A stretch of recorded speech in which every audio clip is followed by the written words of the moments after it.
రాజుగారి కోటలాగా అయితే రాజుగారి కోటే ఇది. కాకపోతే మన సైడ్ ఉండే రాజుగారి కోటలా లేదు. ఇల్లీగల్గా డ్రగ్స్ అవి సప్లై చేయడం వల్ల ఇండియా అయితే ఇప్పుడు బార్డర్ క్లోజ్ చేయడానికి ట్రై చేస్తుంది. మరి ఇది ఎంతవరకు అవుతుందో చూడాలి. కుక్కను కూడా మామూలుగా కాదు. Welcome to Assam. ఈ రోజు మీకు వచ్చేసరికి అహోమ్ రాజాస్ ప్యాలెస్ చూపిస్తాను. ఈ అహోమ్ సామ్రాజ్యం ఒక గొప్ప చరిత్ర కలిగింది. ఈ అహోమ్ సామ్రాజ్యం నిజంగా తెలుసుకుంటుంటే ఒళ్ళు గూస్ బంప్స్ వస్తున్నాయి అనమాట. అంత గొప్ప సామ్రాజ్యం, అంత గుండె ధైర్యం అనమాట వీళ్ళకి. వీళ్ళ చరిత్ర వచ్చేసరికి నేను మీకు ప్యాలెస్ చూపిస్తూ నేను మాట్లాడతాను. మనం ప్యాలెస్ దగ్గరలోనే ఉన్నాము. సరే, మనం ప్యాలెస్ లోకి అయితే వెళ్ళిపోదాము. ముందుగా వీడియో మాత్రం లైక్ చేయండి, షేర్ చేయండి, సబ్స్క్రైబ్ చేయడం మాత్రం మర్చిపోద్దు. ఈ అహోమ్ సామ్రాజ్యం భారతదేశంలో ఎలా స్థిరపడింది, అసలు భారతదేశంలోకి ఎలాగొచ్చారు, ఇక్కడ ఎంత బలంగా అవ్వడానికి గల కారణం నేను చెప్తాను. దానికన్నా ముందు మనం ఏంటంటే ప్యాలెస్ దగ్గరికి అయితే వచ్చాము. స్టార్టింగ్ స్టెప్స్ అవి ఉన్నాయి. రాజుగారి కోటలాగా అయితే రాజుగారి కోటే ఇది. కాకపోతే మన సైడ్ ఉండే రాజుగారి కోటలా లేదు. సో పైన చూసేసరికి ఇలా ఉంది, మొత్తం ఫ్లాట్గా. ఇదేంటో అర్థం కాలేదు నాకు. మరి ఇంకో ఇటు సైడ్ చూసేసరికి ఇలా ఫ్లాట్గా ఉంది. పైన భటులు అవి కాపలాలు ఉంటారేమో మొత్తం. మరి ఇటువైపు వెళ్దాం. అహోమ్ సామ్రాజ్యం అనేవాళ్ళు మయన్మార్కి చైనాకి బార్డర్ అనమాట. మయన్మార్ దేశస్తులు. అఖండ భారత్లో మయన్మార్ కూడా ఒక భాగం కాబట్టి అక్కడ మయన్మార్లో పరిపాలించే రాజు, ఈ రాజు ఫ్యామిలీ మెంబర్స్కి గొడవలు వచ్చాయన్నమాట. తెలివైన వాళ్ళు ఒకే రాజ్యంలో ఇద్దరు కొట్టుకోవడం కన్నా విడిపోయి వేరే వేరే రాజ్యాలు పెట్టుకుంటే బెస్ట్ అని చెప్పి మయన్మార్ నుంచి అటువైపు అలాగా మనకి బ్రహ్మపుత్ర సైడ్ ఇటువైపు వచ్చేసాడు అనమాట. ఇటువైపు వచ్చిన తర్వాత నెమ్మదిగా ఈ బ్రహ్మపుత్ర రివర్ ఉంది కదా, వాటర్ ఉంది. ఇంక వాటర్ రిసోర్సెస్ ఉంటే ఇంకేంటి సరిపోద్ది కదా. సో ఆక్రమించడం అంటే ఇంకా సామ్రాజ్యాన్ని ఏర్పాటు చేశాడు. వీళ్ళతో కొంచెం మంది పాపులేషన్ ఒక 9,000 10,000 మందిని తీసుకొచ్చాడు అనమాట. అయిపోయింది ఇది. ఇంకో ఇటువైపు ఉంది. ఇంక ఇలాగ వెళ్దాం. అటువైపు అనుకుంటే ఇది నేను అనవసరంగా ఇటువైపు స్టార్టింగ్ స్టేజ్కి ఇటువైపు వచ్చాను నేను. సరేలే, ఏముంది, వెళ్దాం మళ్ళీ. సో 9,000 మందిని మొత్తం కొంచెం సామ్రాజ్యాన్ని తీసుకొచ్చి ఇక్కడ సామ్రాజ్యాన్ని ఏర్పరిస్తాడు. ఇక్కడ ఏంటంటే నాగాల్యాండ్ తెగలు ఉన్నాయి కదా, పక్కనే కదా నాగాల్యాండ్. మొత్తం ఈ తెగలతోని పడేది కాదనమాట. పడకపోయేసరికి వీళ్ళు ఏం చేశారంటే నెమ్మదిగా ఇక్కడ సర్దుకొని నాగాల్యాండ్తో రిలేషన్షిప్ పెంచుకున్నారనమాట. అంటే పెళ్ళిళ్ళు చేసుకోవడం, ఫ్యామిలీ మెంబర్స్ని. నాగాల్యాండ్కి ఏంటంటే వాళ్ళు ఇక్కడే స్థిరస్తులు కాబట్టి వీళ్ళకి టెరైన్ అంటే ఈ కొండలు ఎలాగుంటాయి, దీని పద్ధతులు ఏంటి, అవేంటి ఇవేంటి అని చెప్పి నాగాల్యాండ్ వాళ్ళకి, నాగా ట్రైబల్స్కి మొత్తం తెలుసు అనమాట. సో పెళ్ళిళ్ళు చేసుకోవడం, నెక్స్ట్ మయన్మార్తో కూడా రిలేషన్. అందుకే ఇప్పటికీ కూడా ఇండియా వాళ్ళు మయన్మార్ వాళ్ళకి పిల్లల్ని ఇస్తారు, మయన్మార్ వాళ్ళు ఇండియా వాళ్ళకి కూడా పిల్లల్ని ఇస్తారు అనమాట. అందుకే ఇప్పుడు అసలు స్టిల్ ఆ బార్డర్ని క్లోజ్ చేయలేకపోతుంది ఇండియన్ గవర్నమెంట్. ఎందుకంటే ఫ్యామిలీస్ ఉన్నాయి అటు ఇటు కలిపి పెళ్లి చేసుకున్నవి. సో అందుకే ఇండియన్ బార్డర్ క్లోజ్ చేయలేకపోతున్నారు. బట్ ఇల్లీగల్గా డ్రగ్స్ అవి సప్లై చేయడం వల్ల ఇండియా అయితే ఇప్పుడు బార్డర్ క్లోజ్ చేయడానికి ట్రై చేస్తుంది. మరి ఇది ఎంతవరకు అవుతుందో చూడాలి. సో అలాగా వీళ్ళు మయన్మార్ నుంచి, ఈ నాగా ట్రైబల్ నుంచి ఈ అహోమ్ సామ్రాజ్యం ఇలాగ పెళ్ళిళ్ళు చేసుకోవడం వల్ల అలా వీళ్ళు మొత్తం అహోమ్ సామ్రాజ్యం పెద్దగా స్ప్రెడ్ అయిపోయింది. బలపడిపోయారు కదా, బలపడిపోయి వీళ్ళ దగ్గర మొత్తం మ్యాన్ పవర్ అది గట్టిగా వచ్చింది అనమాట. సో మళ్ళీ కంటిన్యూ చేస్తాను. ఇదేదో పాయింట్ వచ్చింది. ఏంటిది, ఇదేదో గుహలాగా ఉంది. నాకు తెలిసి భటులు కాపలా కాసే ప్లేస్ మేడ మీద నుంచి. అదే, ఇంకా అంతకుమించి ఏముంటుంది. ఇంకో అదే ఇది మొత్తం ఈ కన్నాల్లోంచి అయ్యని కాపలా కాసి ఎక్కడెక్కడ దూరంగా ఉండి చూస్తారనుకుంటా. సో నైస్, బాగుంది. ఇదంతా కిందన రాయ గోడల్లోనేమో ఇది ఒక డిఫరెంట్ టైప్ ఆఫ్ ఇటుక. ఇప్పుడు ఏంటంటే ఎక్కడున్నాము, బలం అది వచ్చింది మొత్తం. ఈ అస్సాంని అయితే మొత్తం సామ్రాజ్యాన్ని ఏర్పరిస్తారు కదా. ఈ మొఘల్స్ వీళ్ళు, ఈ తెల్లోళ్ళు వీళ్ళు ఏంటంటే తెలిసిందే కదా, గుంటనక్క టైపులు లాంటి వాళ్ళు ఏంటంటే ముందు మంచిగా వస్తారు, తర్వాత బల్లెంతో పొడుస్తారు అనమాట.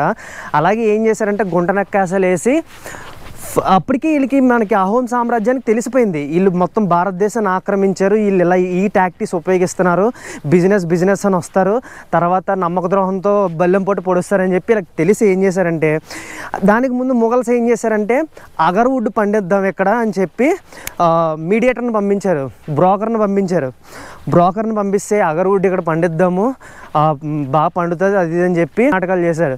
వాళ్ళు ఒప్పుకోకపోతే మళ్ళీ మీడియేటర్ని పంపించడం స్టార్ట్ చేశారు. ఇంక ఈ అహోమ్ సామ్రాజ్యానికి అర్థమైపోయింది ఇలా కాదని చెప్పి వాళ్ళు రెడీగా ఉన్నారు. ఇంకా అహోమ్ సామ్రాజ్యం అటాక్ చేయలేదు. ఎప్పుడు మన భారతదేశం ఎప్పుడు ఎవరిని ఫస్ట్ అటాక్ చేయలేదు, చెయ్యదు కూడా. కానీ యుద్ధానికి ప్రిపేర్ అయిపోయి వీళ్ళు. అహోం సామ్రాజ్యం మొత్తం ఎక్కడికక్కడ కాపలా పెట్టేసి మొత్తం వీళ్ళ కొండ ప్రాంతాలన్నీ తెలుసు కదా వీళ్ళకి, తెలిసి ఎక్కడికక్కడ మొత్తం ఆర్మీని సెట్ చేస్తారు. ఈ మొఘల్స్ ఏంటంటే యుద్ధానికి వచ్చేసారు. వీళ్ళకి తెలియదు, వీళ్ళు ఏదో అన్ఎక్స్పెక్టెడ్గా యుద్ధం చేసేస్తే గెలిచేస్తారు అనుకున్నారు. కానీ వీళ్ళేమో యుద్ధానికి రెడీ అయిపోయి ఉన్నారు ఆల్రెడీ కాపలా కాసుకొని. మొఘల్స్ వచ్చి రాగానే కొండ ప్రాంతాలు కదా, చెప్తాను కంటిన్యూ చేస్తాను. ఇదేదో లొకేషన్ వచ్చింది, ఇదేదో చీకటిగా ఉంది, లైట్ వేస్తున్నాను. ఇదేదో భటులు కాపలా కాసే ప్లేస్ లాగే ఉంది ఇది కూడా చూస్తుంటే. ఇదిగో పైన వచ్చేసరికి ఇలా ఉంది, మొత్తం చిన్న రౌండ్ షేప్ ఏదో ఇగ్లూ టైప్ ఉంటుంది కదా, ఇగ్లూ టైప్లో ఉంది నాకు తెలిసి. ఇంకా బటుల్లే ఇవి, ఇంకా చిన్న చిన్న కన్నాలు అవి ఉన్నాయి. ఈ కన్నాల్లోంచి చూసి కాపలా కాయడానికి. వాయిస్ రీసౌండ్ వస్తుంది, ఓ వస్తుంది రీసౌండ్ వస్తుంది.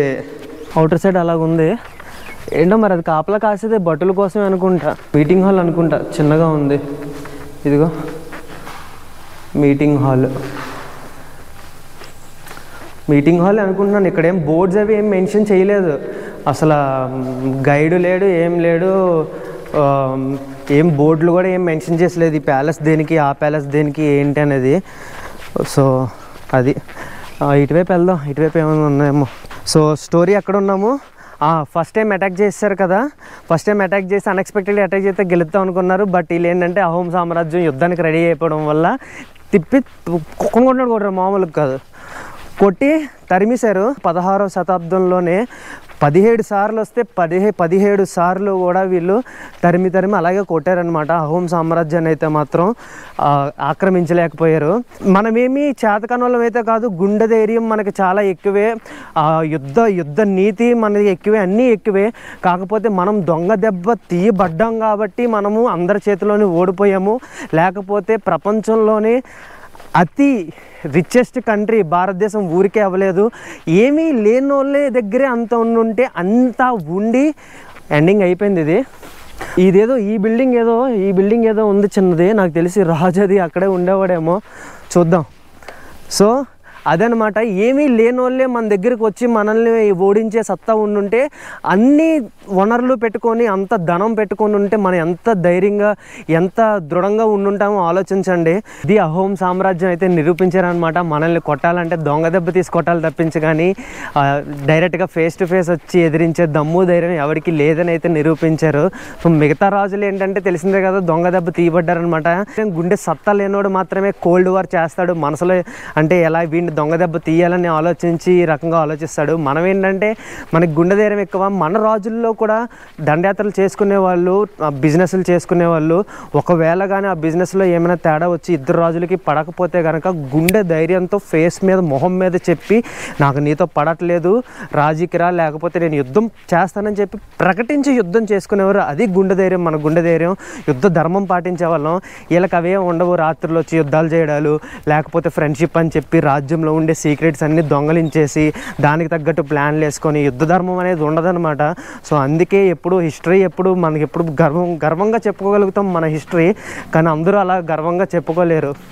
సో అది ఇప్పుడు ఏదో వచ్చింది.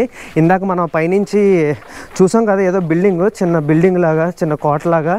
సో ఆ ప్లేస్కి అయితే వచ్చాము, వెళ్దాం లోపలికి. అసలు ఇప్పటికి వచ్చి నాకంటే ఏదో బటుల ప్లేసులు ఉండే ప్లేస్లే కనిపిస్తున్నాయి, కానీ ఏదో ఒక కోట ఫీల్ అయితే రావట్లేదు. అమ్మో చీకటిగా ఉంది.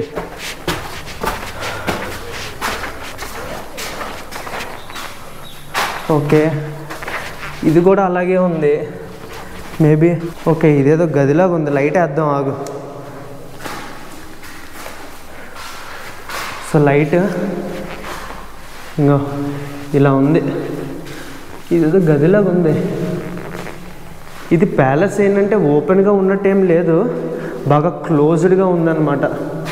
క్లోజ్డ్గా ఉండి రీసౌండ్ అది వస్తుంది. వీళ్ళ కోట స్టైల్ ఇదే అనుకుంటా మరి. ఇంకా అంత పెద్దగా ఏం లేదు, ఏదో ఒక 2 ఫ్లోర్లు హైట్ ఉన్నట్టు ఉంది అంతే. ఓకే, ఇది కూడా బట్టలు కాపలా కాసే ప్లేస్ అనుకుంటా. నాకు తెలిసి రాజు ఇక్కడ ఉండేవాడు కాదేమో, అప్పుడప్పుడు వచ్చి చిల్ అవ్వడానికి ఇది కట్టించి ఉంటారు. ఇది ఒక్కటే నాకు రూమ్లో కనిపిస్తుంది, మిగతాదంతా చూడండి ఇదంతా భటులు కాపలా కాసే ప్లేస్ లాగే ఉంది మొత్తం చుట్టూరా. ఇంకో మనం అటువైపు నుంచి వచ్చాం, మళ్ళీ అటువైపుకి అయితే వెళ్ళిపోతున్నాం. ఇంకంతే ప్యాలెస్, అంతకు మించి అయితే ఏం లేదు. ఇంకా చూపించాను కదా, ఇది ఒక్కటే గది ఫీల్ వస్తుంది. నాకు తెలిసి ఇక్కడే ఉండేవాడేమో, అప్పుడప్పుడు ఉండేవాడేమో, ఇదైతే నాకు తెలిసి కన్ఫామ్. రాజు అయితే ఇందులో ఉండడు. ఇదిగో ఇది ఒక రెండో గదిలా కనిపిస్తుంది. ఇదేదో హాల్ అనుకుంటా. ఓకే, పైకి మళ్ళీ ఇంకో స్టెప్స్ ఉన్నాయి అబ్బా. ఓకే, పైన టెర్రస్ అనుకుంటా. వెళ్దాం, పైకి వెళ్దాం. ఇంకా పైన టెర్రస్కి వెళ్ళిపోతున్నాము అంతే. ఇంకా ఓపెన్ ప్లేస్ వచ్చింది కదా. ఓకే,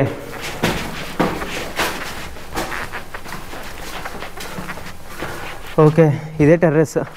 సో దీనికి డ్రోన్ కూడా అవసరం లేదు. ఇంకా డ్రోన్ ఎగరేద్దాం అనుకున్నాను కానీ అంతేం లేదు. ఇంకా అటువైపే నేను నడుచుకుంటూ మాట్లాడాను. అది ఇంకా ఆ బిల్డింగ్ చూపించాను, అది చూపించాను.